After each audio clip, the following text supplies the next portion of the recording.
What's going on, guys? The Comics Kid 2099 here. Welcome to day 175 of the 365-day graphic novel review challenge. Today I want to talk to you about Superman Volume 2 from DC Rebirth. This is Trials of the Super Son by Peter Tomasi, Patrick Gleason, Doug Monk, Jamie Mendoza, and Mick Gray. And this collects issues 7 through 13 of the current Superman series from DC Rebirth. And this is a little bit different from Volume 1 in that Volume 1 was one continuous story where the Eradicator of this universe is trying to build a new Krypton and Superman's trying to stop him. And meanwhile, Superman and Lois are still trying to get used to this new world that they've been on for a little while now, and John Kent is trying to get used to having powers and trying to understand what that means for him. That was one continuous storyline, whereas this is a few short stories, and I still like this. I think this is just as good as Volume 1. I don't really have a preference of which one this series does. A whole bunch of short stories or one long storyline.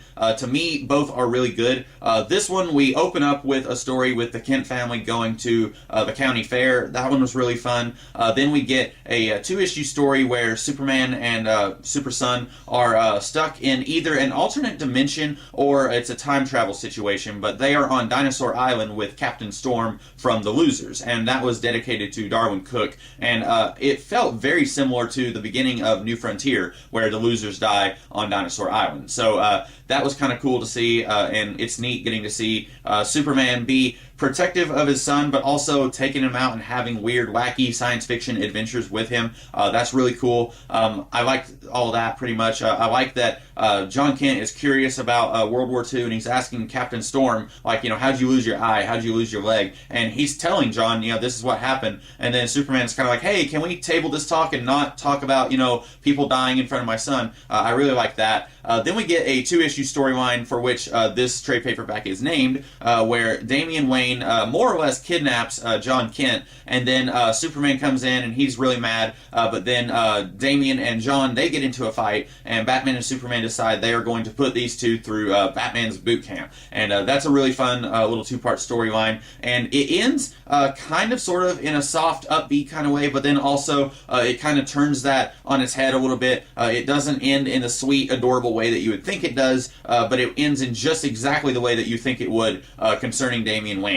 So I really like the team up between these two. I really hope that John Kent remains part of the DC Universe for a very long time to come. I hope that they don't retcon him away in 5 years just because of the friendship between these two. I really like John Kent a lot, but especially these two and their rivalry / air quotes friendship. I'm not even sure if you can call it that. I would really love to see where this goes. Batman and Superman have been a huge power couple, if you will, since the 40s.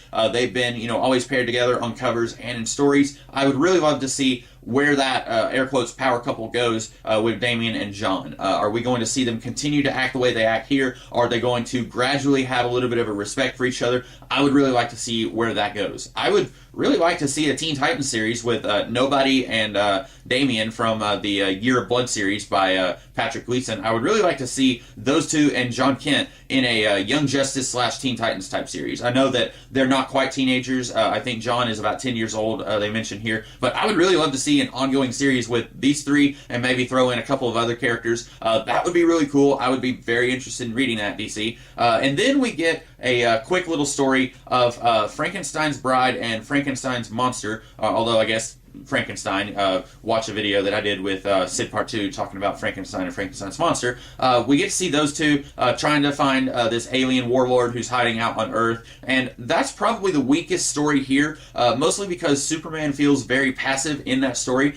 He doesn't feel like the protagonist of that story at all. It really feels like the creators of this book wanted to do a two-part Frankenstein story in homage of Frankenstein, Agent of Shade, and so they just did it in this Superman book, and Superman is just kind of there. It's kind of got a parallel going between Frankenstein and his wife and then Superman and his wife, but it feels very forced. It doesn't feel like this was a natural growth from the rest of the series. And I liked Frankenstein Agent of Shade. That was one of the few books from the New 52 that I liked quite a bit, but I don't think that that two-part story worked very well in this book. Overall, I really love this book. I cannot wait to see what they do with Volume 3. I'm very excited to read more from this series.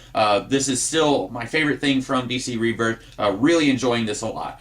So those are my thoughts on Superman Trials of the Super Son. I hope that you guys like this review, and if you did, be sure to like, share, comment, and subscribe, and I will be back tomorrow with a different video. In the meantime, you guys have a great rest of the day. Catch you later.